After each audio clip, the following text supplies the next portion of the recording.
one's out. I feel like people won't notice though if I have them taped back, but then if somebody looks and then they just see that like little glue or tape, shiny You reflection. start hooking up with some chick and your blood pressure goes up and they just pop out on her and she fucking, oh my god, scare the fuck out of her. Yeah, grab hold of them. Yeah, they are handles, I guess. If you're. Okay. I got it for 3 reasons.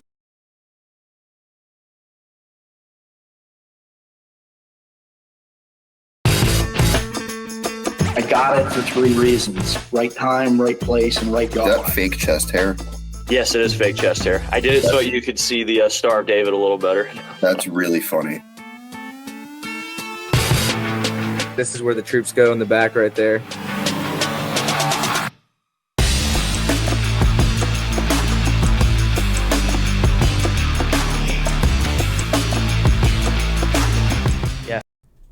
That's the old intro that I use, but that's on me though for failing that one though.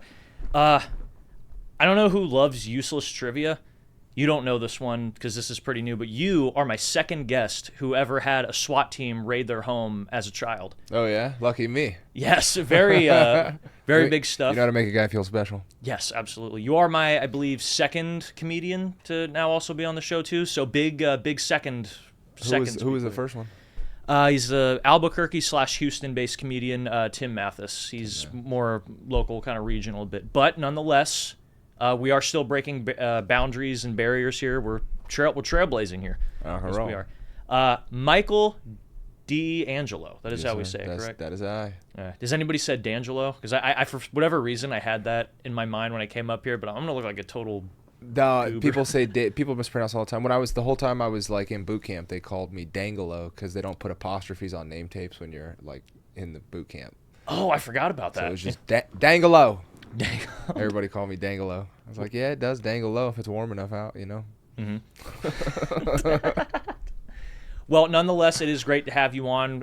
I'd love, the show's growing. We even have a big board. Like, we built this shit brick by brick. We're moving up in the world and doing great things. And we'll get to your rapid fire comedy tour because you're doing the same stuff. Building a good name and brand and good work for the people who did serve. So that's always helpful.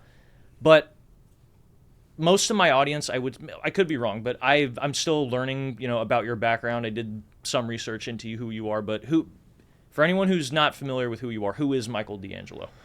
Who is Michael D'Angelo? Oh man, guy that's trying not to die poor and alone. Yes. No, man, I'm a comic and a Marine, and I'm out here in LA, fucking working my dick off, trying to just really. There's a lot of moving parts, but I'm just trying to get better at stand up and trying to grow myself online because that's where the market's at, man. A lot of people think that you just got to be funny to do stand-up. And yeah, you do. You got to be funny. That's like step one. But if you want to make money and you want to be able to like live your fucking life and not also be a food runner, then you got to fucking go and hustle and do all this stupid shit online and stare into your phone. Yes. So, yeah, but I'm sorry. I'm like trailing off. From Vegas. I was born and raised in Vegas and grew up fucking poor out there and joined the Marine Corps to escape all that shit. And when I got out of the Marine Corps, I started doing stand-up, man. And I've been living in L.A. for like 8 years, kind of. Not to cut you off, I do find it funny how I escaped the Marine because like I was growing up in Vegas poor and then I went to the Marines to escape that. Yeah. People are like, wait a minute, how does that work, dude? Yeah. Why would you do that? Even my dad was like, are you sure you want to do this? Yeah. Like, really? Yeah. Like, yeah, I got to get the fuck out of here. Mm-hmm. So...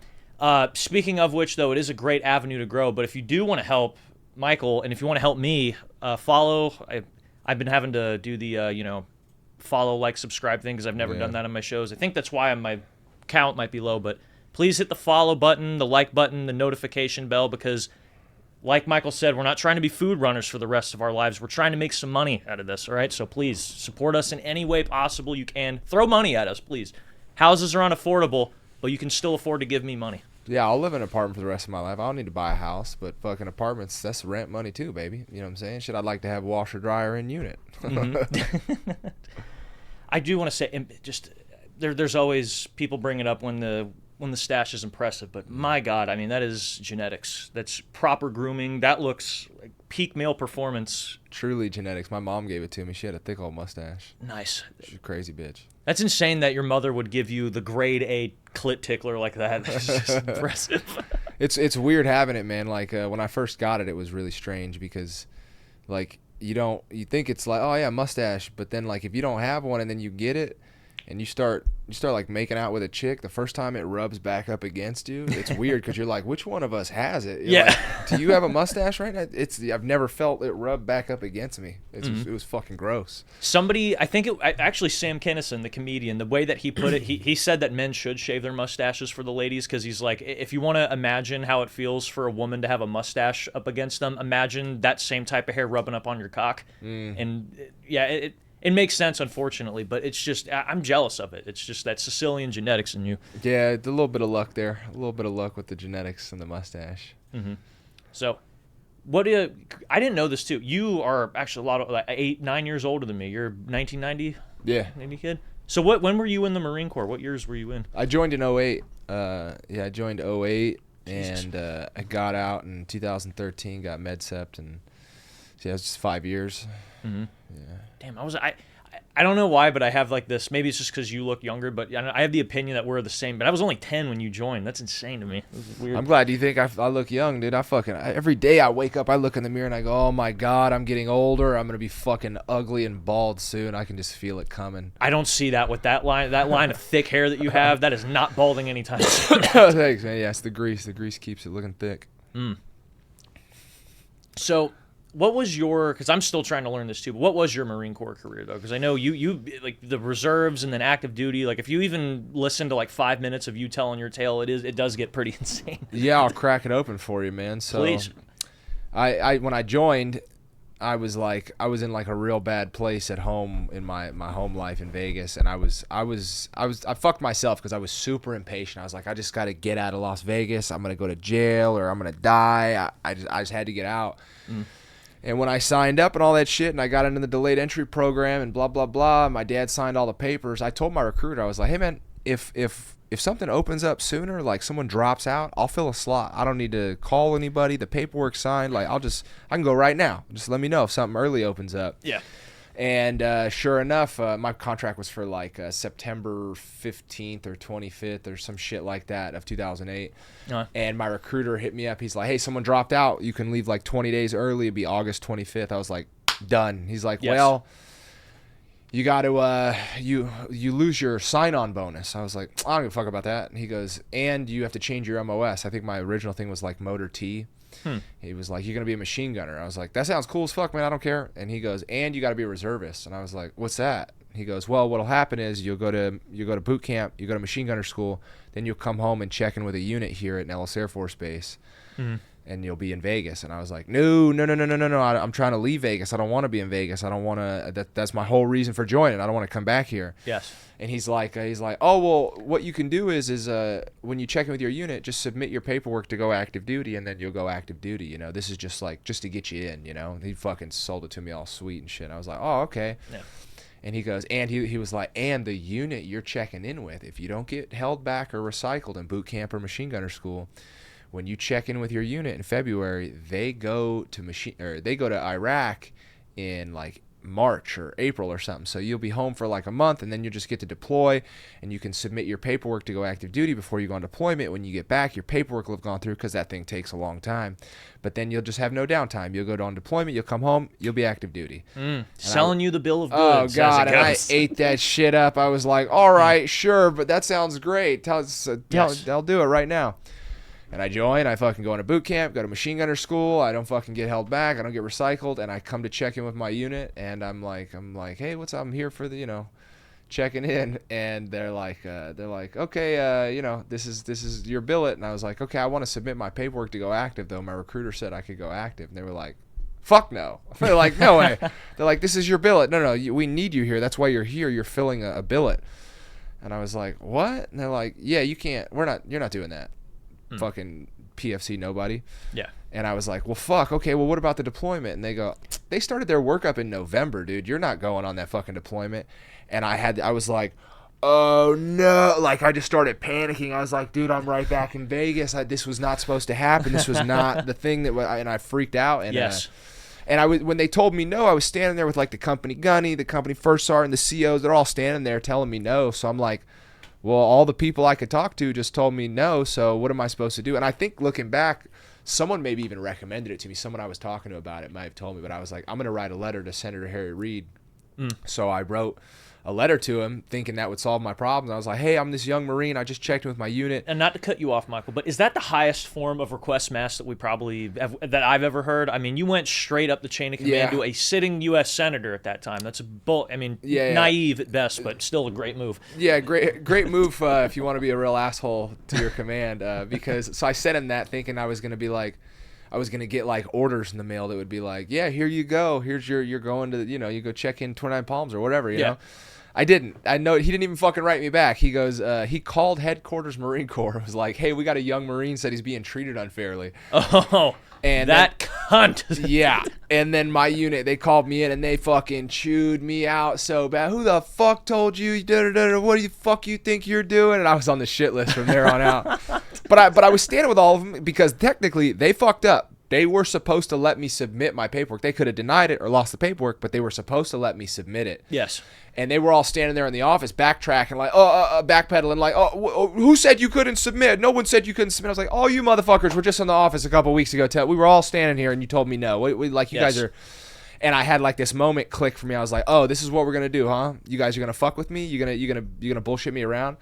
And then from there on out, I just kind of became. I was just there to like push their buttons and like anytime there was an opportunity to like speak up and give my two cents, I fucking did. It's the beautiful lore of every jaded Lance Corporal, isn't it? Oh man, it pissed me off so bad, and and I ended up like then I've started doing what fucking most guys do when they're in the fucking reserves, and I started working security, and I got some good security jobs, but I was like trying to stay busy and away from that friend group, and I was like working a bunch of jobs, and I was still drilling out, and then finally, I got to go do something cool. I went to Central America for a little bit, went to Belize, and that was fucking dope. So I got to leave the country and do some badass training. Okay. And then eventually I got to go to Southeast Asia and do that too, and that was fucking amazing. Where in Southeast Asia were you? Thailand? We started in Japan. We went to Japan. We were in Japan for like a couple months, and then we got on a ship. And we hopped from like Thailand, Indonesia, Malaysia, Singapore, Korea. Yeah, okay. It was dope. And it was sick because we were doing like real Marine shit versus like, training for the desert or the fucking mountains. Yeah. We were like every country we went to, we were practicing. We'd get in the AAVs and fucking push out and hit the beach and run up into the jungles and like work on beach raiding and shit. The actual stuff we sign up for. Right. Yeah. It was fucking sick, man. It was cool and as if fuck. you want to bring up any of the photos or if any of those stories come across, please let me know and we'll bring it up and yeah. I mean, some of the photos of us in the jungle and shit, that was, Belize and Central America and all that shit. Right, do your magic, Mateo. Let's see if they But Belize had to have been fun, though, because I don't know. I mean, a lot of people go there for like a spring break or for a little cruise getaway kind of thing, but that had to have been. Yeah, it was my first time out of the country, and it was the first time I had experienced like heavy fucking humidity, like crazy humidity, and I loved it. Like I thrived in it. It was beautiful. It was like in the civilian world, like being in the humidity fucking sucks, dude. Like you're like sticky and shit. You feel weird all day. Yeah. But like when you're working and you're like fucking carrying heavy shit and you're just like you're on working parties and you're fucking laying in the dirt and training, like it feels good, man. Your joints, your eyes, your skin, your lungs, everything feels fucking good, man. I feel like I was like firing on all cylinders. Yes. And we were on like a British base. It was the Price Barracks or something like that is where they had us like stationed or whatever. Yeah. Hanging out with the Brits and stuff. Those dudes are fucking crazy. That was the first time I got to experience hanging out with them. Those dudes can like drink on post and shit. They can drink in uniform and drink while they're on duty. I've never heard a bad story about the British military. They're phenomenal from every facet I've heard. They were cool as fuck. I couldn't stop doing I kept doing their accent the whole time I was there. I did it so much that it was they weren't even mad at it. The British guys, they didn't care, but the fucking my guys in my unit didn't like it. They were pissed off. They were like, stop talking like that. Yeah. And it's a couple guys were pretty pissed at me. They tried to fight me about it. It's our English now. We're the superpower, gents. It's just so much fun to talk in accents, dude. Maybe that's where it started for my character work, just fucking around. Mm-hmm. Speaking nasally, being a miserable cunt in the jungle. It's a fun time, man. Yeah, I like Belize a lot. It was beautiful. Speaking of characters, though, because I know we talked about the Luigi kind of story that you had. If I could recommend a sketch to you, you don't look like a faggot Luigi. I want to say you look better than that, but What about, you look like possibly a Luigi cop, like in the Mushroom Kingdom, you know, like you pull over toads on their Mario Karts. Like, sir, you're gonna need the license and registration. Please step out of the Mario Kart for a moment. I miss that. I don't play video games, dude. I was chasing pussy. No, I'm just kidding. No, Oh well, thanks for telling me like that. I'll have to look it up. Oh yeah, that's me and my boy Evans. Dude, I was just on the phone with him this morning. Okay, what's this one, or what's the? This is story in about? Belize. Yeah, we're fucking bivouacked somewhere in the fucking jungle, and we had machetes and shit. And man, he's a wild man. This motherfucker was a Mormon growing up. Like straight up did a mission to Mexico. Speaks fluent Spanish. Okay. But hardcore white boy, like German guy. And Whoa, when okay. he joined the Marine Corps, he didn't smoke, he didn't drink, nothing like that. Yeah. And then he started smoking. He just like went full tilt. This motherfucker's got a tattoo right here that says, "Woman, go get me a beer. Woman, go get me a sandwich." It sounds like he's just based. Like he just sounds like he's Bro, he like went full the other way, crazy. Like the kind of guy that like we're hanging out at bars and like his pickup line to chicks would be like, "Hey, you ever date a guy who's got a cock pump?" I'm just like, dude, what are you saying to these chicks? Like this is not good. Yeah. And now he's like married with 4 kids, and now he's Muslim. What? Yeah, dude, I think I need to get him on. This sounds like a fascinating thing too. He's a wild man, but he's like a good dude, dude. I was talking to him this morning. He's a really good guy, and Yeah. he's one of my best friends. And when we first met, we checked in together. We were in he's an 11, but we checked in. We came at a ITB together.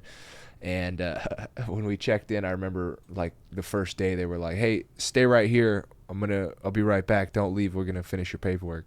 And as soon as whoever it was walked away, Evans is like, "I'm gonna go smoke a cigarette." He walked off, and I was like, "I guess I'll go with you." We just fucking disappeared.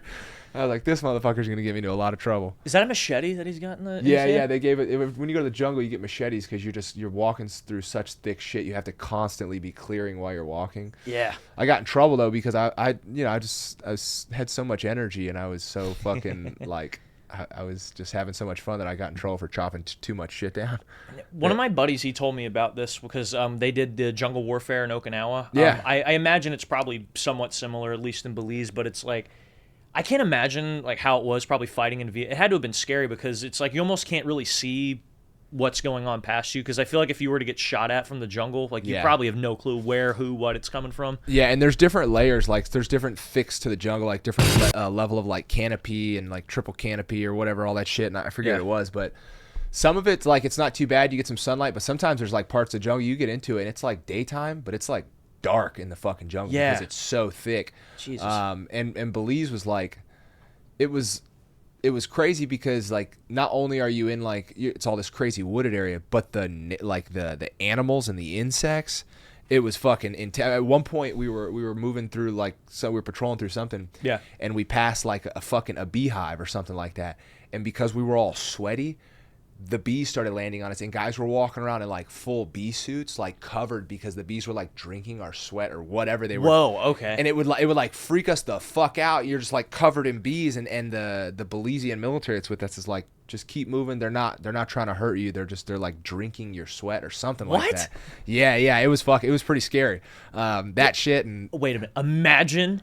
Imagine for a moment how that honey probably tastes after they get done. Ugh. Imagine a honey that tastes like Coke, wintergreen, tobacco, alcohol, ass sweat, like semen. Oh my god. Yeah, there was a lot of crazy fucking wildlife. I remember the first night they left us alone out there, they didn't tell us that there's these little monkeys called howler monkeys. Yes. And they're like little monkeys. Yeah. But when they scream, when they like fucking make their sound, they sound like dinosaurs. Like it's dude, and at night they're like running across the trees, so you're just hearing like what sounds like a fucking T-Rex in the jungle, and you're hearing trees move, and it scared the fuck out of us. Like nobody slept that night. We're on fucking high alert. And finally those guys come back in the morning and they're like, "Oh, did you guys hear the monkeys?" And we're like, "What that was monkeys? No fucking way, dude." Dude, I gotta after I got out, me and my fire team leader, we went to Costa Rica as like a little, like boys trip kind of thing, just to get away. And we were going to hike on a waterfall, and we found those because they're like the Ace Ventura monkeys, those little like white ones. And it was so funny because we saw them up in the canopies, and they were doing the same thing as you just hear. Yeah. And I'm looking up, like not knowing that's a thing, and I look, and probably like a quarter mile in front of me is my old fire team leader, and he's already hauling ass. He's like, I'm fucking out of here, dude. Yeah, it scared the fuck out of us. Another thing that's really cool is when it rains in the jungle, because there's so much shit for the rain to hit. I think that might be Belize too. No, that's Belize because Kibby's there. Okay. Oh yeah, that's me right there. The thick ass eyebrows. You can't cover that up with face paint. This one. Fucking Santi. Okay, yeah. Who else is in there? So is this like the entire platoon section, or? Yeah, I think that was just the stick I was in at the time. That might have just been like the group I was with. But yeah, that's part of my guys. But yeah, when it rains in the jungle, man, it's so loud because there's so much surface area for rain to hit. Yeah. And it's like you can't talk. Like you can't. It's so loud when it rains from the sound of raindrops hitting shit that you can't talk to people. Even if you're right up next to somebody, you can't hear each other. Really? Yeah, the rain is that fucking loud, and that's not like thunder either. It's just the sound of rain falling. Mm-hmm. It's heavy and it's just hitting everything. Yeah, absolutely. Was it? Did you do anything like that when you were in Southeast Asia, or like jungle type stuff? Or? Yeah, so that's what was cool is because I had already gone to Belize and done their jungle warfare training. When we went to Southeast Asia, I got put in like a cadre platoon and got to like I got to be with like a little bit more high speed of a group and do like we did the jungle warfare training center in Okinawa as well. Okay. And it fucking rocked. It was cool. At this point in my career, I was like, I was known as like this fucking, I was like kind of the jokester. I was always like kind of talking shit and speaking up and like saying shit that people were like, yeah, that was like right on the line. I don't know if you should have said that, the court gesture. And I would talk to like higher ups. I wouldn't, not necessarily like disrespect higher ups, but I was like, I wasn't afraid to like, ask questions and shit, talk to them. And the higher ups kind of, they didn't hate me for it, I actually like had some higher ups that were like fans of mine, they liked the way I was.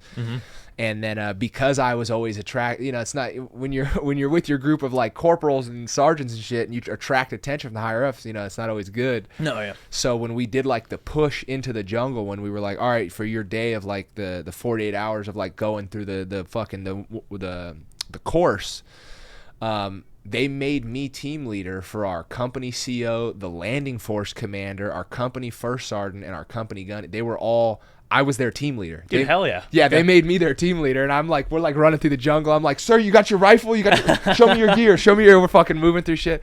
And it was kind of fucking perfect because they like the night before we're like working on all our fucking knots and shit, and they walk up on us and they're like, it's all the higher ups, they walk up on us, they're like, how's it going, gents? And we're like, it's working on our shit, and we heard that they were going out with a stick, and I was like, sorry, you guys won't be a part of the winning stick, sir. And and they were like, oh yeah, you guys are gonna win. I was like, yeah, it's just a shame you guys won't be there when we win. And the next morning we wake up and they go, you're running, you're team leader for the landing force commander and the CO. And I was like, oh fuck. Hell yeah. And we did fucking win. In fact, our casualty evacuation, we got like the record for it. We didn't cheat, but I cut these 2 pieces of wood off of this fucking tree and I sharpened them into little stakes and I put them in my Camelback. And then when you do the casualty evacuation, it's like you're on this fucking slippery ass muddy hill that's like you got to fucking move this guy up. And I was like, wouldn't it be sick if like you got, because everybody's carrying him through the makeshift fucking the stretcher, with the logs, and you're using camis as the fucking tarp. Yeah. And I was like, it's going to be hard to go up that hill. I was like, what if you guys, while you were holding it, I was on all fours and I was like climbing up the hill. You're like an ice climber kind of thing. Yeah, and it would just help you guys stabilize the body. And that's what we did. We got to the part to do it, and they had the casualty. They picked one of them, and I just like got down, and they put him on my back while they were still holding it. And they're like, it's like up and it's slippery, and they're like holding onto trees, pulling themselves up. And I'm underneath fucking goom, goom, goom. And we beat the record. That is not cheating, by the way. The fact that we had to like, wait a minute, is that breaking the? No, that's just creative thinking. The instructor that was shadowing us the whole time, he didn't stop us. He was like, "No, you do that. That's fine. Go ahead." Yeah, all is fair in love and war, as they say. Yeah, it was fucking badass, man. It was a lot of fun. I loved it. I loved being in the jungle. I miss it a lot. I miss fucking. And this was all with the reservist unit that you were with, right? Yeah. Damn. Okay. Yeah. So, did you ever end up going active duty, or how did that play out? No, I never end up getting to go fucking active duty. And by the time, so when I was in Southeast Asia. Because I was I don't know, because I don't know, I was pissing people off, but because I knew all my shit and I was a PT stud, and I had been to Central America already and now, you know, excelling in Southeast Asia. They offered me to go on another deployment to the Black Sea. They were like, you want to just deployment hop and sign up for this next one? And I was like, fuck yeah. So I was going to go to the Black Sea. We come home from this in like September or something like that, September, August. And I'm home for like a couple weeks, and then I go to Texas to start the workup for the Black Sea. Yeah. And my dad has a massive heart attack while I'm gone, and he's got to have open heart surgery. Oh, Jesus Christ. And so I stayed home from that. I missed that deployment, and I just started, like, I was trying to help him. He didn't got anybody else, so I started taking care of him. Yeah. And then within like a year of that, my back started getting weird on me. And because, you know, I mean, I don't know what it's like now. I imagine it's more the same, but nobody taught me about like recovery and rest. Yeah. You know, it was like, go. I mean, you know, pain is weakness leaving the body. That's not the fucking best marketing campaign ever. I don't know what it is. And when you're fucking 17, 18, 19 years old, like, that shit's in your brain. You're like, you feel like a badass. You just like, go, go, go. And well, we're invincible the way we think. It's like, yeah. I mean, I'm just now getting to the point where, like, if I cough the wrong way or if I like sleep in a new position, my body's just not. Oh, like, yeah. I have to sleep very specifically or I'll wake up fucked. Yeah. But yeah, in 2013, 2012, my back started getting weird on me. And then in 2013, it was bad enough that, like, I was like fucked up, man. The first advice I got from the doctors that I was going to were like, yeah, you need bed rest. You need to lay down and relax. Oh, and I remember the story now. And it made it way fucking worse, dude. I started having like crazy spasms. I couldn't get out of bed, and it scared the fuck out of me because I went from like this super laborious person to, like, I was working like 3 fucking jobs. I'm like PT, and I started a company that I was doing like endurance course shit at parks for people. Yeah. And it got to the point where I missed work for like a month. I couldn't get out of bed, and it was like real bad, man. I went into depression. I was like, oh my God, like, what's going to happen to me, man? I was like 23 years old. I was like, how the fuck is this happening to me? And my unit was like, they were like, well, we can give you a new job or you can get out. And at that point, I was like pissed off at my leadership. Every time I like submitted to go to a school, like, I was like, you know, I was all gung-ho and shit. I wanted to go to like marksmanship course or go back to machine gun leaders course. Yes. I was like, I want to try out for MARSOC, you know, I want to go fucking do the NDOC or whatever. It's like, you know, you had purpose and, you know, a task, you know, like perfectly aligned. You know, there was passion in it. Yeah, and they would like lose my paperwork, or they would, like, you know, a week before we were supposed to go, they would be like, oh, your blood work didn't get submitted on time. We're like, what the fuck are you talking? Like, even our corpsmen would like look at like the company gunny and be like, yo, he's making shit up, dog. Like, you don't even need that paperwork to go do that. All your shit's up to date. Like, yeah. And it was starting to make me like, I was like getting real bitter, man, and it was upsetting me. And I was at the point where I was like, nah, man, I'm getting the fuck out. I'm done. I'm over this shit. And yeah, in 2013, I got out, and because I was all fucked up in the head and I didn't know what I was going to do, I was like, I'm going to have to get a job doing like white collar shit. I'm going to have to get into like sales, talking to people or something like that. And from what I heard from some of the episodes I listened to, didn't they, because they were telling you, and by they I may be getting it wrong, but they were saying that you needed bed rest to fix your back, but wasn't that the complete opposite of what you were supposed to be doing? Yeah, or something like that? For my, I mean, everybody's different, but for my shit, I should have been like going to a physical therapist and working on, you know, there was like, I neglected certain like muscles in my back, and some shit was overtrained, and they gave me like muscle relaxers and shit, and like put me in bed, and I didn't fucking know. I'm just listening to this doctor. I'm like, you're the doctor, man, you're gonna help me.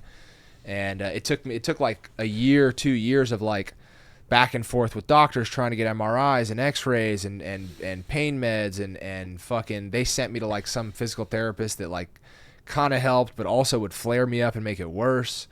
And finally, somebody I was working for, I was doing security for this guy. He's a really good dude. He owned some casinos in Vegas, and I missed work for like a month. And he hit me up. He's like, "Where you been?" And I'm like, "I'm not doing good, man. My back is really bad." And he goes, and he's got a bad back. He's like, "Really?" He's like, "What's going on?" I told him everything. He's like, "I'm gonna send you to my guy." And I was like, "I don't have the fucking money for all that." He goes, "No. I'm going to pay." And he paid for me to go to this physical therapist for like a year. Damn. Yeah, man. And it fucking changed my life. Like, this physical therapist, like, just really showed me what was going on. He's a really, like, just very smart guy and knew what he was doing. And within a year, I was like back to like 80%, 90%, and just was like a work in progress, but it taught me a lot about my injury, helped me understand like what was going on, what was triggering it, what I needed to like strengthen, what I needed to do recovery, and just basically told me, it's like, yeah, you know, for the rest of your life, you're going to have bad days, you know, that's not going to go away, but you can like minimize that shit if you just listen to your body and you do like physical therapy, you have these routines, you know, and just create a healthier, you know, routine for your body. So what was ultimately wrong with it? Just like a slip disc, or what? I got 4 like bulging discs in my lower, my last 4 discs in my lumbar spine are all bulging. Jesus. And it's gotten better, like, you know, they've gone in, but like I still, like, you know, I have sciatica. I get my ass goes numb. Even now I can feel my ass going numb sitting here. My legs go numb.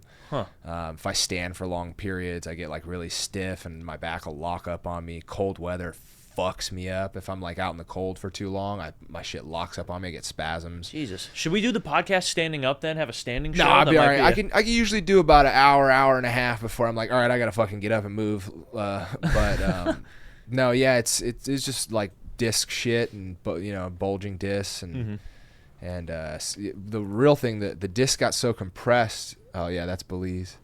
Okay, so I have a really weird thing here. I thought that I can't. It's weird how I look up close. I can't really see it, but oh yeah, my head's in the way. Perfect. Yeah, I thought oh yeah, the microphone doesn't help. I thought that for some reason when I looked at the photo, I thought that it was like a glitch or something, and it like carved out a piece out of your ass or something like that. I don't know why that came to mind, but yeah, just yeah, the camis blend in, making your body look. It helps. True example of how you blend in nature. Yes, pure John Cena. You cannot see this, as they say. God damn, that place was so beautiful. It was so much fun. That is a nice looking scene. Man. Where was this again? Belize? Yeah, that was in Belize, somewhere in the jungle. We were on patrol and stopped. Damn. And I wish I had more pictures of stuff, but I look back, I'm like, man, why don't I have more pictures of everything? But I think at the time, like camera phones, like a lot of these photos are from like those cameras. Oh yeah, I forgot, because this is like early social media days. Yeah, this was before like smartphones were like really good, and I mean, even for that's still a decent picture, though. I know, yeah, it came out great. Yeah, we just keep them in Ziploc bags and shit. But yeah, it's beautiful. I miss it.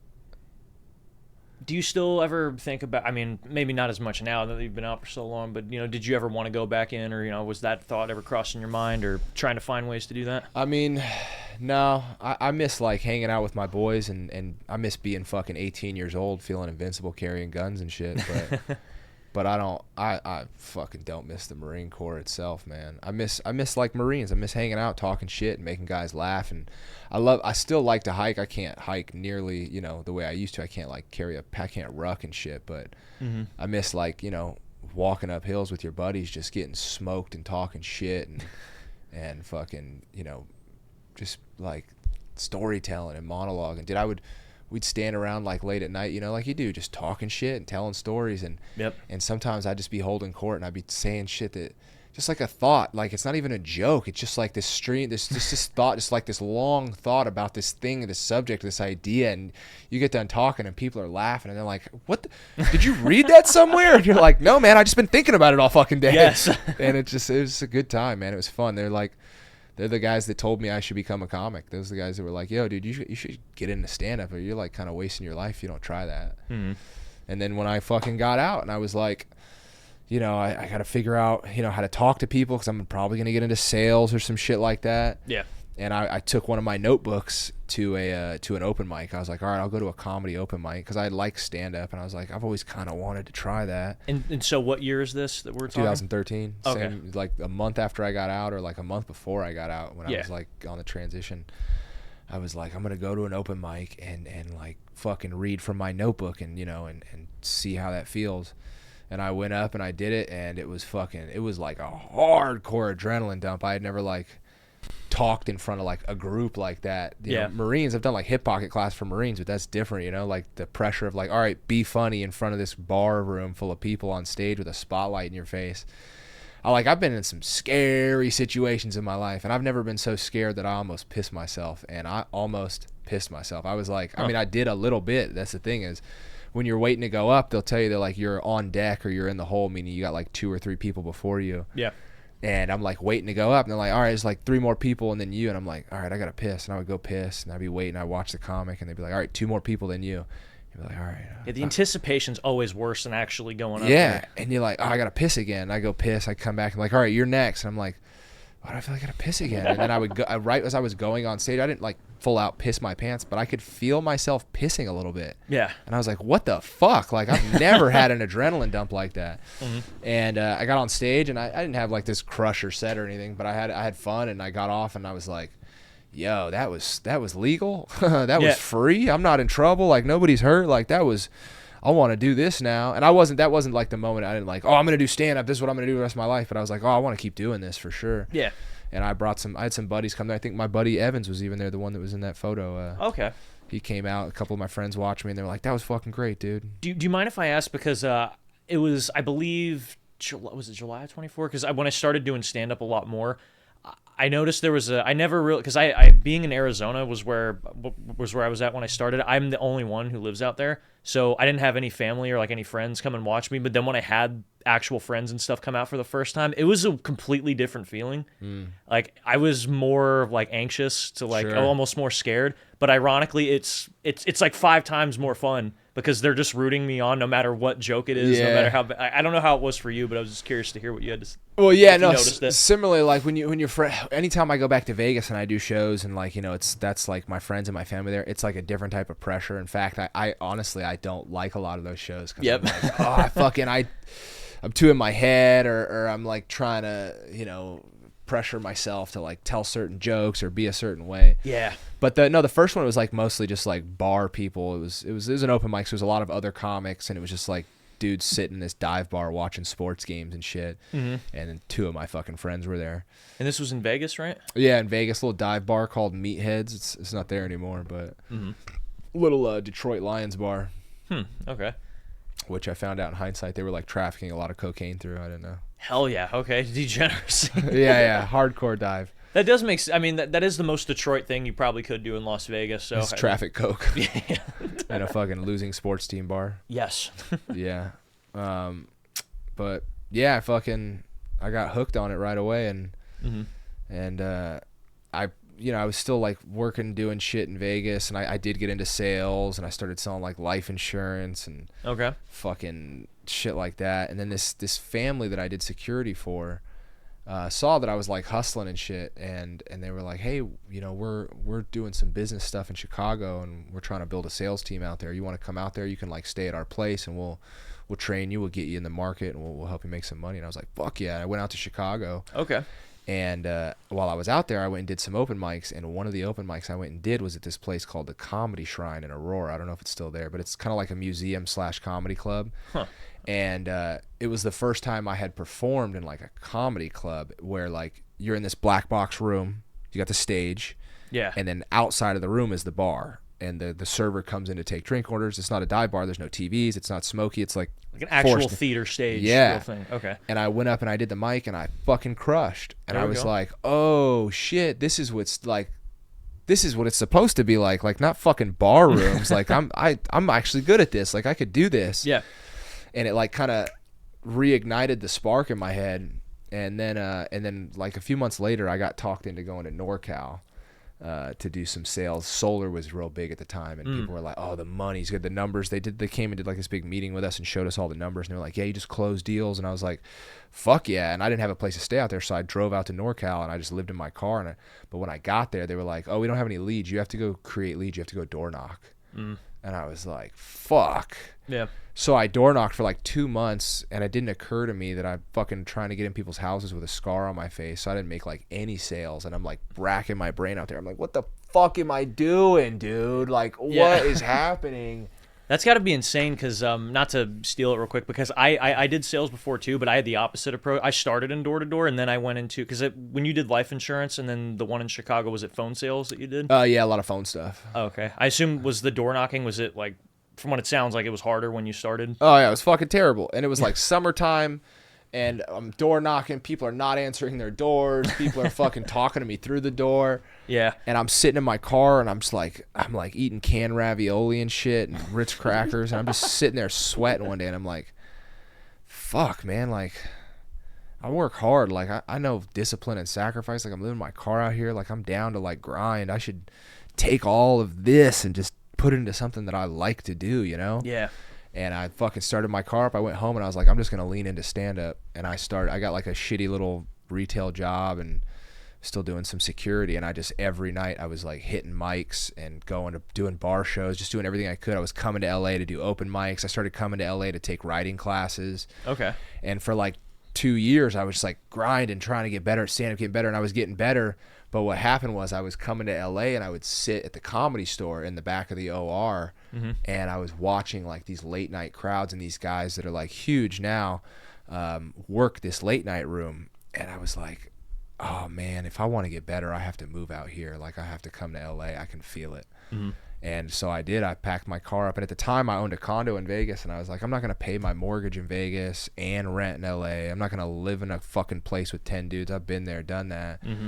I was like, I'm just going to live in my car. So I fucking loaded up my little Toyota Prius, dude, and I drove out to LA, and I fucking lived in my car out there, man. I got hired as a door guy at the Hollywood Improv like 4 days after I moved there. Okay. And it was exciting, bro. I was like living in my car. At the time I was helping a buddy produce this little underground show. Yeah. And it was like a really good like little fucking hole in the wall show. We were like crushing it weekly. Mateo, do you mind if you pull up oh no, I don't think I sent them. Do you have any of the comedy photos?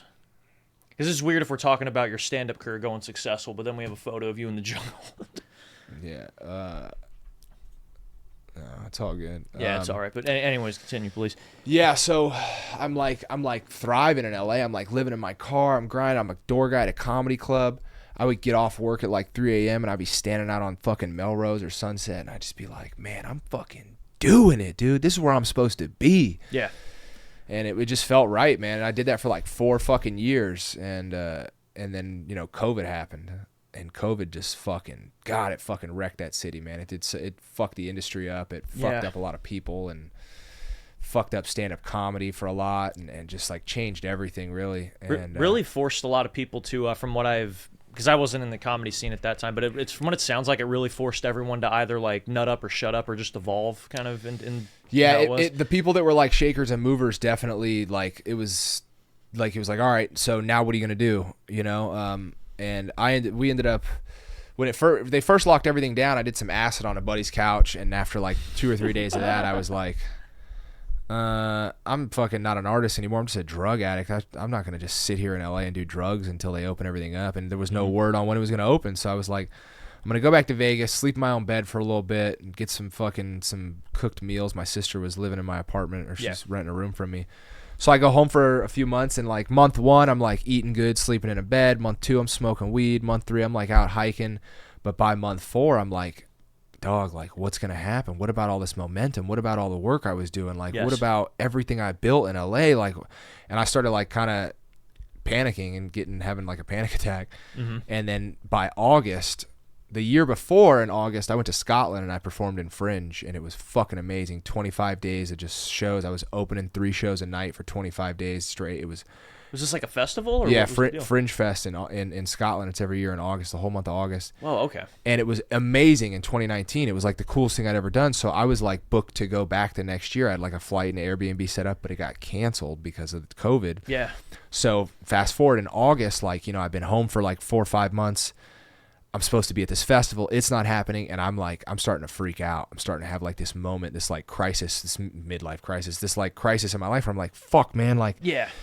What's going on? What's going to happen? What have I been doing all this time? And like, what do I do now? And like, there's no fruit to bear. Yeah, and I freaked out, dude. I had like a fucking mental breakdown. I had to get into therapy and shit. And basically my therapist was like, yeah, dude, you're not supposed to be sitting on the couch for 5 months. Like, you're a worker. You're supposed to be doing something. So I like got a job doing security. I was like, I just have to, because Vegas, the hotels were still kind of open. Okay. And a buddy of mine got me hired. I was like, I just need something to do, man. I can't be at home anymore. Like, I have to be working. I have to do something. Yeah. And then one of my comic buddies, my buddy Alex, he's also from Vegas. He hit me up. He's like, you're doing what, dude? You're working at the Cosmopolitan? He's like, fuck that, dude. Arizona's open. Texas is open. Let's fucking go do shows in Arizona and Texas. And I was like, down. So I only worked at the Cosmo for like a month, and I quit. And we drove out to Arizona, did some shows out there, and then we went to Austin. Where'd you go perform in Arizona? Like House of Comedy. Okay. Where else did we do out there? Tempe Improv. Were you ever out there? Yeah, I've been to Tempe Improv. We didn't do it when we were out there then. What else did we do? We did like some little fucking bar shows and shit, and But House of Comedy was one that we went and did, and we only spent like a week or two out there, and then we went to Austin for a little bit. This was way pre-Rogan. Okay. And it was kind of a fucking really nightmare of a scene, but we did a bunch of little shows out there, had some fun. He actually got a DUI while we were out there. It was a fucking nightmare for him. Wait, who, Rogan or Alex? My buddy Alex. Yeah, he got a fucking DUI. It was just giant pain in the ass. But and then by then LA's opening back up. The clubs are starting to open, but they're doing like temperature guns and 6 foot distance and all this shit. And so I go back to the Improv. It opens up. I go back there as a door guy, and now that's like all outdoor shows and shit, and things are rolling along. But I actually skipped a big part. When I moved to LA, I came out to like grow, to get better. You know, I wanted to develop as a comic. Yeah. And but because I was like this Marine barroom comic in this city that was a little more, I won't call it safe space. That's such a like, you know, people use that to cop out all the time. The city's not fairly liberal. We'll say call it that. liberal. And I was not welcomed with open arms. I was not getting booked, and I had this moment where I was like, "Fuck, man! I came out here to like get developed, and I'm not getting a lot of stage time. What do I do?" And I realized, I'm in SoCal. There's all these Marine Corps units. All my buddies in the Marines are the ones that told me I should be a comic. I was like, I'm gonna hit them up. So I sent 400 letters out to Marine Corps units, really all over the country, but I sent them out to like a lot of units in Southern California, being like, hey, I'm a Marine, I'm a comedian, I'll come out and perform for you guys anytime, any place. And if I could preface, is this the beginning of what is to be known as Rapid Fire Comedy Tour? Yeah, man. Yeah, so I got the first show, Cinco de Mayo, 2018. Some unit hit me up and they're like, hey, we're having like a Warriors night. You want to come out and do a show for us? And I had like a speaker and a mic stand and a stool that I had bought for like busking. I would go out to Santa Monica and just like sit out there on the stool and talk. And you can keep talking. I'm just going to send the photos. Live stream. And so I was like, I'm just going to bring that equipment and I'll go do the show for him. And I went out and I went alone because I didn't know. I bring comics with me for these shows. But I was like, I don't know what to expect. Like, this might be whack. Like, it could get canceled. It's a long drive out to San Diego. I was like, I'm just going to go alone and see what it's like. Yeah, and I don't know if you're going to get to it if I'm jumping ahead, but I could imagine how that is because obviously Marines are known to be more, wild bunches. We're not exactly normal people. And then I imagine with chain of commands, they're, they care about image and optics. So is that like a dual conflict of interest, or how did that? I imagine that's an interesting dynamic. I was like, this could go south in a number of different ways. So let me just go out and test the waters and see what's going to happen, see what it's going to be like. And I went out and I did 45 minutes for 250 Marines, and they treated me like I was fucking Dave Chappelle, dude. Damn. Okay. Yeah, they loved me, and I was like, oh shit, like this is my audience, like this is what I'm supposed to be doing. And it clicked. I was like, oh my god, like this is incredible, man. This is where I'm supposed to be. And I just started sending more letters out and trying to get more shows, and we started getting pretty consistently. We were getting like one show a month for a few years. That's the thing, is the shows are far and few between. The only reason I get the shows is a unit, some company first sergeant or company commander gets a letter and goes, oh, seems cool, fucking let's have him out, have him come out after that big range evolution we're doing, we'll do something while we're waiting for transpo, we'll have him do a show. Yeah, man, and then what's funny, in 2019, when I got home from Fringe, I was supposed to go to London for a little bit and then New York, and I didn't because my Airbnb got canceled or whatever, and I had some extra money, and I was like, I'm going to turn this into a 501c3 because I'm not going to really be able to, it's hard to get, it's so fucking, people are like, oh yeah, it's free for the military. Yeah, not because it should be free. It's free because trying to get money from the military is a fucking nightmare. Trying to get budgeting and funding for entertainment and blah, blah, blah. It just makes things take way longer. And don't battalions have budgets for this though? They fucking I thought do. They, like 100% they do. But it just trying to make it all go down, it just takes forever, and then it doesn't happen. And so I was like, oh, if it's free, I'll get way more shows, and I have. And so I was like, I'll turn it into a nonprofit to try and get some fund, encourage people to donate, and then money that comes in won't be taxed. It'll be easier to like run it. And then we got approved to be a nonprofit in like April of 2020 while the country shut down. So I'm like cold calling all these companies I made lists of, like, hey, this is what we do, and da-da-da. And they're like, the sky is falling. The world is over. The COVID, like we're closing down. We don't have any money. So it was a terrible time to try and launch it. But yeah, turned it into a nonprofit, man. And now people can donate, and it's like a tax credit for them if they donate. I think it's like $500 at least. So everybody, if you have $500 burning a hole through that wallet of yours, guess where you can put it. Here's the thing: is you don't even have to do that. You go donate $5, man. That's another thing is the comics right now, because it's just the stage that it's at. Like, we're all volunteering our time. There's not enough money there to like pay ourselves, and we just love doing it. So we're not looking to like make a bunch of money and get rich. Our really only overhead right now is renting a van and filling it with gas. That's it. So van rentals are a little pricier nowadays, but we rent a van, full coverage, big old 15-passenger van. It's like fucking $350 for the day. And, gas to get down to San Diego, it's like $120 in gas. So like $500 sponsors a whole show, like that just covers our transpo. Because for the first couple of years, I was paying for all the shit out of my own pocket, which was fine. I was like, I love doing it, but I just wanted it to like sustain itself. So the money's not coming out of my pocket. So it's like, you could just go to the website, rapidfirecomedytour.org, and you could just donate $5, man. Just put some gas in the fucking van. That's all we're really trying to do. And if you like really want to go donate, you could go donate like a couple $100. If you donate $100, man, we'll send you a t-shirt and some pins. If you donate $200, we'll send you a fucking sick ass hoodie and some shirt and a shirt and some pins, all that shit, man. We just want to spread the word. That's kind of what I'm doing with all these podcasts right now, is just letting people know who we are and what we're doing. And I want to get some more shows, and I want some people to donate and maybe find like a fucking badass sponsor. If you got ideas for sponsors, anybody listening to this, let me know, man. I'll reach out and talk to anybody. I hit all these companies up, and a lot of companies are like, well, we can't give you any money, but you could give out our fucking energy drinks. I'm like, I'm not going to pass out your fucking merch for free, dickhead. I'm not going to carry your shit around with all my gear, and then here's a free energy drink. No, bitch, you have to cut us a check too, and then I'll give your shit out. Yes. But yeah, I'm like, I want to talk to everybody about it, let them know what we're doing, because a lot of people just don't know what we're doing, man. It's fucking badass, and it's really grown into something way, way more, because at first it was just about stage time. And then I started to notice like the effect we were having on these Marines. After a show, these Marines would come up to me and be like, dude, we were having like a shit day. Like, it's been a rough week out here, and you guys fucking rocked, man. Like, that was amazing. Like, that was everything we needed, man. Or like leadership would come up to me and be like, yo, these fucking Marines, like those two guys right there been at each other all fucking week, and look at them now. Like, you did that. You guys did this, man. Thank you for coming out. A real morale raiser. Yeah, for real. And I was like, oh, we're like legit boosting morale and building camaraderie. So it became about that. And now, because of how many comics I bring out to these guys, it has become something more that I never even considered. But like, a lot of these when I do these shows at the top, I go, who's been to a comedy club?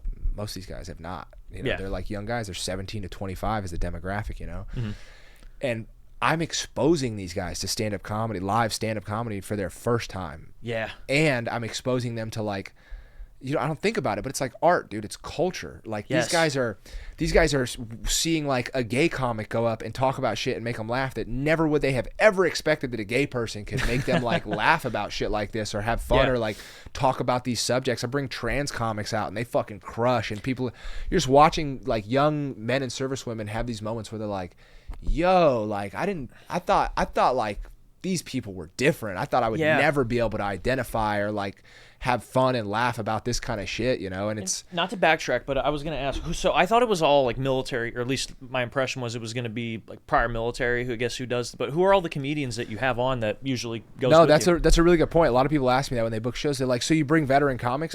I do have Marines and military guys that I bring out and do shows. Bring plenty of those guys with. Yeah. But it was not about like, oh, let's round up military guys to put on shows for the military. No, that's what's so cool about it is I live in LA. I'm in Hollywood. I'm at all the major comedy clubs. So I can pick from the pool of like some of the greatest comics in the world and like the young, hungry ones. Like, I could like, that's something is if we had the money, like I could pay some bigger comics to come out and, we do that. But like, let me tell you what's way better than that is being able to tap some fucking young comic that's living in LA trying to grind on the shoulder and be like, yo, dude, you want to get in a van on Friday and go do 10 minutes for 100 Marines? Yeah. And they're just like, oh, fuck. And like, these comics are like hungry. They're excited. They're young. They're in their material. Yes. They're like, they're trying to grow. And you bring these guys, and that fucking hunger, that drive, that fucking excitement translates, man. And they're not taking it for granted. Yeah. And they're young guys too. A lot of these comics I bring are like, they're young and they're the same demographic. I brought this guy. His name's Luke Binkow. Funny ass comic, man. Young guy. He's a door guy at the Comedy Store. And when I brought him out, he's nervous. He's scared and shit. And when I brought him, I liked him because he was funny. and he fucking murders because he's the same age as these guys. He's talking about all the thoughts they have, you know what I mean? And it was just like proof that, you know, these guys, you don't have to be like a Marine to come out and make these guys laugh. And in fact, like one of the guys that crushes the hardest is one of my best friends. His name's Eric Rocha. And he's like this fucking fat gay comic. And he's so fucking funny, dog. He's so fucking good. And he comes out for these guys and just murders. Like these guys fall out of their fucking seats laughing, choking, crying, laughing. And it's like some of these guys never would have expected that could happen from some gay comic, you know? Yeah. But if there's any Battalion XO listening, literally for the price of a tank of gas and maybe some merch, you can help a local homeless veteran out and raise the morale of your people. Have you ever thought of that? I don't live in my car anymore. I finally got a nice little apartment. It's very small. It's actually about the size of this fucking room. Okay, moving on up in the world. But yeah, man, like, you know, fucking $500 sponsors a whole show. That's like, I mean, realistically, when you look at the numbers and like what we're doing and how hard we're working and the talent and the time that goes into all this and the production and shit, like that's a fucking $5,000 show. For me to drive the fuck down there with all these talented people and set up all my gear and put on this show and host it and run it and pack it out and drive home and all that shit, that's a fucking $5,000 show easy. Like that is the value that you're getting there, bare minimum. The fact that you could do it, like we come out for free. That's another thing is like, you're in Southern California, dog. We'll come for free. If you can't scrape together a few $100 to cover our transport, that's okay. I get it. But it's like, yo, fucking Company XO, like somebody, like you guys got the budget, bro. Cut a check for $500, $1,000. God forbid, you know.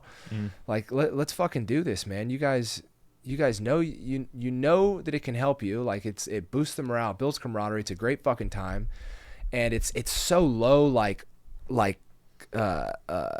barrier to entry, and that not barrier to entry, but like it's like the whole. You're not asking for much. I'm not asking for much, but also it's like I just come out and set up 2 speakers, a microphone, and a spotlight. Like it's not a big fucking deal, and that's the thing is we go anywhere. We're out in the field. I got my own power. I got generators and batteries. Like we don't even need electricity, dog. I have it all. You just tell me when and where, and we come out and we set up. How fucking sick is that? That's another thing is like I try to talk to like sponsors or whatever, and like I can't, like I could talk about this all day. I love it. I talk all day about stand up and what I'm doing with these shows, but it's like I can't fucking convince you or try and sell you on like what this is. If you look at this, you go to our fucking website, you see what this is, you hear me talk about it, you're not like, that's fucking dope, bro. That's badass. That's cool as fuck. I want to help. If you don't think that, fuck off. Like I'm not going to convince you, or I can't sell you into this. Like if you don't hear it and go, that's fucking cool, it's not for you. Fucking then fuck off. You know what I mean? And that, you know, not fuck off, but it's like if you don't, if this doesn't like make you excited or it doesn't feel cool to you, then it ain't for you. Like it's, if you want to be a terrible leader and keep the morale low, go right ahead, dude. You know, it's yeah. Or if you're a sponsor or something, you're like, I don't know, well, you're not the fucking sponsor we're looking for, dude. I want to find someone that's like, that's fucking sick, dude. I want to partner my brand with these guys. Like that is like shit that I believe in, and that's what I stand for, you know. No, I love that. So what is the do you have any upcoming shows right now? I'm about to like in talks with a gunny with 3-5 India company, and I think they're having a warrior night in February, and we're gonna come out and do a fucking show for them. I'm just like trying to lock down a few more details with them. But yeah, that's the thing is these shows are far and few between right now. That's the big one that's coming up in February. I'm hoping it gets maybe one in January or maybe one after that, but that's the only one on the books right now. All right. So entire military, the 4 year or 5 years you were in, what is the funniest moment that you? The funniest moment? Yeah, that you've been a part of. The funniest moment. Jesus Christ. I don't know. I just wish I could have prepared for that. No. The funniest moment. I don't even fucking. We'll go with a funny moment. I mean, you know, I guess funniest is subjective. Funny moment. I mean, there was so much shit in Southeast Asia that was fucking wild. Some crazy shit went down in the barracks. We had like a big ass barracks brawl one night, and they brought us out front into the fucking like out in front of the barracks while like NCIS is there, and they're like bringing all these guys out, and they're all bloody and shit. Hell yeah. And it's cracking jokes, talking shit. The gunny's like, if anybody has anything they saw or you want to say anything now's the time to see it's like this very serious situation. Like people are going to the brig, like people are getting fucking court-martialed, like it's bad. Wait, was this with another unit or just with you guys? Oh well, it was like all these different units came together for this big landing force exercise. So there was a lot of us. It was units from all over the country. Okay. And I think that's part of why the fight broke out. It was a lot of different people coming together in a small place, you know. Yeah, of course. And I'm just like, Gunny, I don't know what happened, but there's Kool-Aid all over the hallway in my room, and it fucking like people, that shit cracked him hard. Gunny did not like me. Little shit like that, saying stupid fucking shit. Trying to think of like when I was in boot camp, dude, I got in trouble for fucking stealing a sandwich. Ooh, okay. Yeah, dude. It's funny because sometimes people will hit me up. They go, I remember that, dude. I was in your platoon. Wait. A whole sandwich? Yeah, Okay. dude. They dropped out. We were like up north for like phase 2 or something, doing like rifle quals. And the truck pulls up with all these fucking bag nasties, and we're like pulling them out and loading them. And there's one that's like smashed off in the side of the truck, and I just like it was just a sandwich. Yeah. Wrapped in cellophane. I fucking stuck it in my pocket and walked off. And I remember this Marine was like, "Did you just take that sandwich?" And I was like, "I don't know what you're talking about." And I went and sat down by my pack, and I ripped it in half, and I gave half to my buddy sitting next to me, and I put the other half in my pocket. And this fucking drill instructor walks up, and he's like, Who was it? And there's some fucking recruit standing with him, and he goes, "It was him." Oh, God. Fucking snitched me out, bro. He's like, "Get up here. You stole a sandwich?" And I fucking took it out of my pocket. I threw it on the ground. I was like, "You fucking bitch!" And and they threatened to like recycle me and shit, and fucking it sucked, dude. They like scared I thought I was gonna get held back. I was like really upset. I was like almost crying one night. I was like, man. I don't want to fucking stay here longer, dude, because I was like, it would piss me off so bad because they were like, "Oh, you're stealing from other Marines." I'm like, bruh, the fucking sandwich was smashed. No one was gonna eat it. It was like ripped open. Yeah.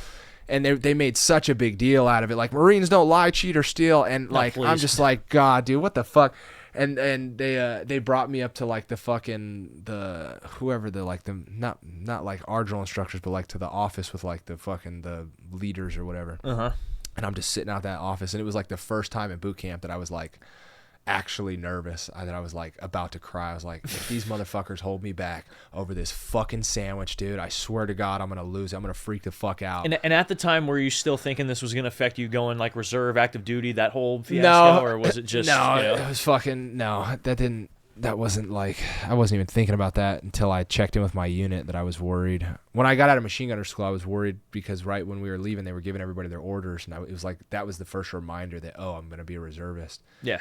And I was like, a lot of my buddies were like, they were going to recon, and that they just like were switching barracks. They were just moving to a different barracks in Pendleton, and they were like, "Dude, you should just come try and check in with us." And I went to some of the recon instructors, and I was like, "Hey, can we do it now? Like, can you guys switch my paperwork?" And they were like, "Nah, man, you got to go check in with your unit." And then I went and checked in, and they were like, "Nope." And I was like, "Motherfucker." I'm trying to think of other funny shit, man.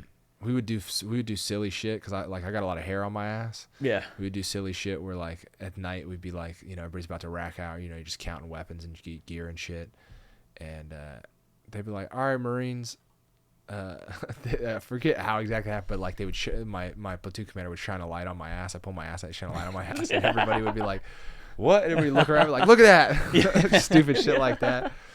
Being fucking goofy, man. Yeah. It's not even like particular stuff. It's like I just remember being on hikes or like late at night sitting on the fucking berm, just like talking shit, crazy like monologues and stuff. Here's one thing that happened too is when we were in Pendleton getting ready to leave for Japan. Yeah. And I was a part of this cadre platoon, and the word that I got was write an essay about yourself. Let everybody in the platoon know who you are, and the leaders like talk about yourself. Okay. So I wrote this essay about myself, and it was like this silly, wild thing. I just wrote all this crazy shit, just being myself. And I turned it in, and word comes back. My team leader comes up, he goes, "Hey man, what'd you put in there?" And I was like, "What?" I was talking about myself. I didn't say nothing crazy about the Marine Corps, nothing like that. He goes, "Nah, man, that was supposed to be about why you belong in the cadre platoon." And I was like, "Oh, that's not what I wrote. I just wrote about me and my life and like." Well, that's what they told you, right? Yeah. I was like, "You guys, I got word that I was just supposed to write about myself," and I guess that letter like made its rounds through the company, and all the higher ups read it, and they were like, "Who the fuck is this goofy motherfucker? Why did he write all this shit?" Yeah. And it kind of put me on the radar for the rest of that deployment. Like, this motherfucker thinks he's a comedian. This motherfucker trying to be funny.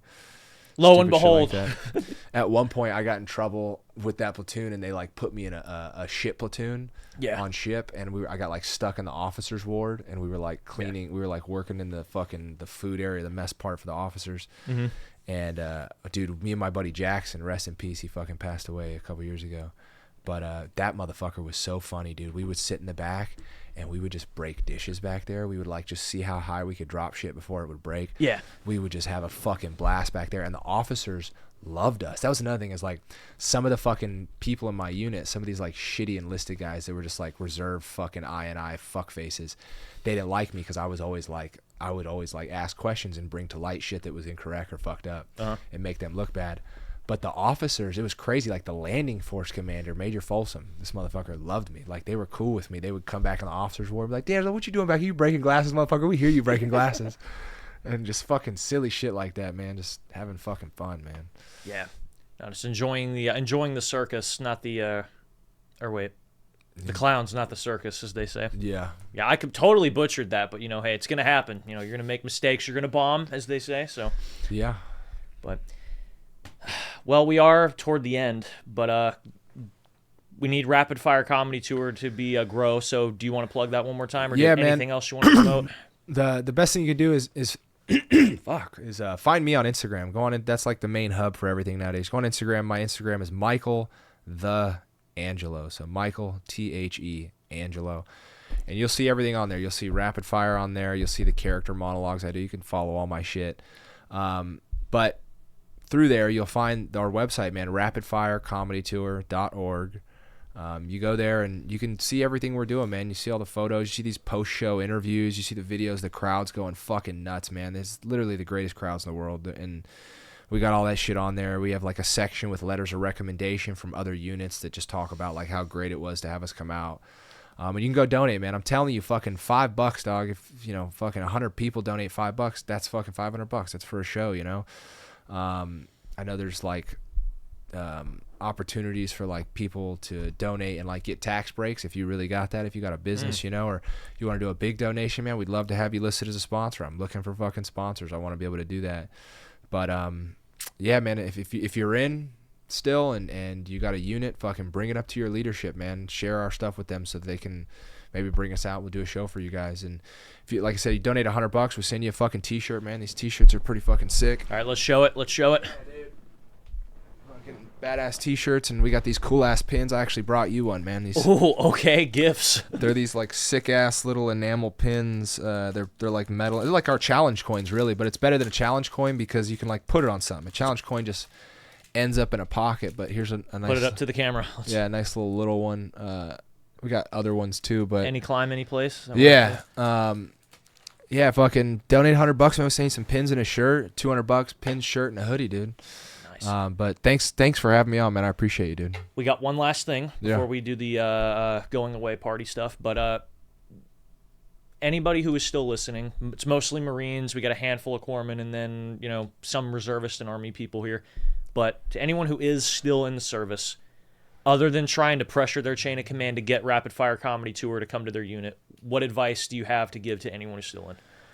Oh, man. Fucking... I don't know, dude. I would tell... If you're a grunt, I'd say,